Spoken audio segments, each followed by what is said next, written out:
नमस्कार दोस्तों, आइए सुनते हैं सावन की बहुत प्यारी सी कहानी जिसका नाम है पुरानी यादों में सावन। शाम जल्दी हो जाती थी, बिजली चली जाती और हम छत पर दरी बिछाकर बैठ जाते। दादी कहानियाँ सुनाती, नाग की कहानी, मेहंदी की कहानी, सावन के झूले की कहानी। सावन आते ही सबसे पहले जो चीज़ याद आती है वो है मिट्टी की खुशबू। बारिश की पहली बूंद ज़मीन पर गिरते ही लगता है जैसे सालों पुराना कोई दरवाज़ा खुल गया हो और उस दरवाजे के पीछे मेरा बचपन, गलियाँ, छत और वो गीले कागज़ के जहाज़ तैर रहे होते हैं। पुरानी यादों में सावन का मतलब था छुट्टी जैसा महीना। स्कूल की छत टपकती थी, टीचर कहते थे आज बारिश है, जल्दी घर जाओ, और हम बैग लेकर नहीं, प्लास्टिक से किताब ढककर निकलते थे। रास्ते में नाले भर जाते और हम जानबूझकर उनमें छलांग लगाते। कपड़े पूरे गीले, फिर घर आकर माँ की डांट और साथ में गरम गरम पकौड़े। उस डांट में भी प्यार था, इसलिए आज याद करके हंसी आ जाती है। सावन में शाम जल्दी हो जाती थी, बिजली चली जाती और हम छत पर दरी बिछाकर बैठ जाते। दादी कहानियाँ सुनाती, नाग की कहानी, मेहंदी की कहानी, सावन के झूले की कहानी। हवा में बेला और मोगरे की खुशबू होती, दूर कहीं मंदिर से घंटियों की आवाज़ और पास में कोई रेडियो पर रिम झिम गिरे सावन बजा देता। तब समझ नहीं था कि ये गीत इतने उदास क्यों लगते हैं।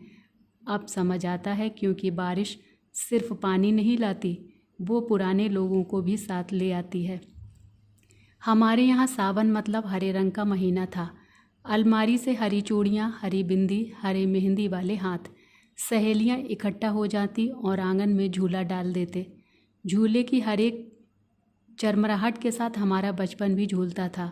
ऊंचा झूला और डर भी लगता था, पर फिर भी और ज़ोर से कहकर हंसते थे। पेड़ों से पत्ते टूटकर गिरते और हम उन्हें सहेज कर रख लेते जैसे कोई खजाना हो।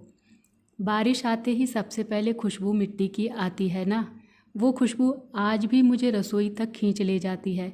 माँ गरम गरम पकौड़े तल रही होती और साथ में अदरक वाली चाय। हम सब ज़मीन पर बैठकर खाते। बिजली चली जाती तो लालटेन जला देते। उस पीली रोशनी में दादी की कहानियाँ सबसे मीठी लगती थी। सावन के नाग, सावन की तीज और वो पुराने गाने जो रेडियो पर बजते थे। सावन का महीना, पवन करे शोर, सुनते ही पैर अपने आप थिरक जाते। उस वक्त फ़ोन नहीं थे, चिट्ठियाँ आती थी। बुआ का खत महीने भर बाद आता और लिफाफा थोड़ा भीग गया होता। मैं सबसे पहले वही खोलती। उसमें लिखा होता, यहाँ आम बहुत आए हैं, तुम सब आओ ना।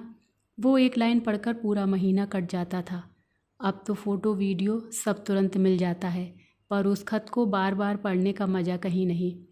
कॉलेज में गई तो सावन थोड़ा बदल गया। अब झूले नहीं, खिड़की थी। हॉस्टल की खिड़की से घंटों बारिश देखती रहती। दोस्त बोलती चल भीगते हैं और मैं कहती नहीं, आज मन नहीं है, पर सच में मन था। बस अब समझ आ गया था कि हर बारिश के बाद कुछ लोग पीछे छूट जाते हैं। किसी सहेली से बात बंद हो गई, किसी से रास्ते अलग हो गए। सावन आता और पुराने नाम याद करा जाता।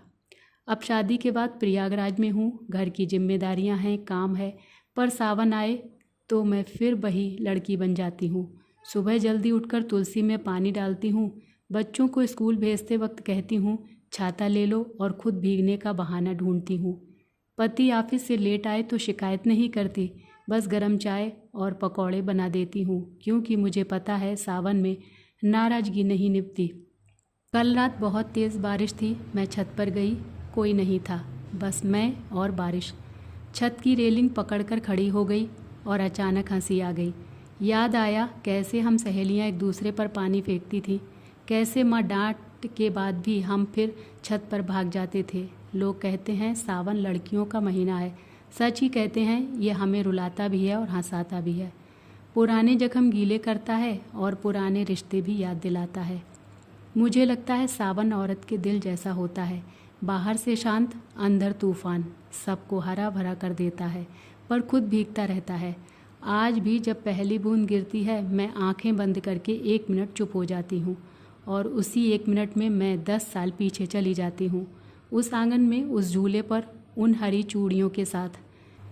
शायद इसीलिए सावन मेरा सबसे अपना महीना है, क्योंकि ये मुझे याद दिलाता है कि मैं कौन थी, और आज भी कहीं ना कहीं वही हूँ, बस थोड़ी बड़ी हो गई हूँ। पुरानी यादों में सावन सिर्फ मौसम नहीं है, वो एक पता है। वहाँ जाने के लिए न टिकट चाहिए न समय, बस एक बूंद चाहिए और दिल चाहिए भीगने के लिए। जय श्री कृष्णा। राधे राधे।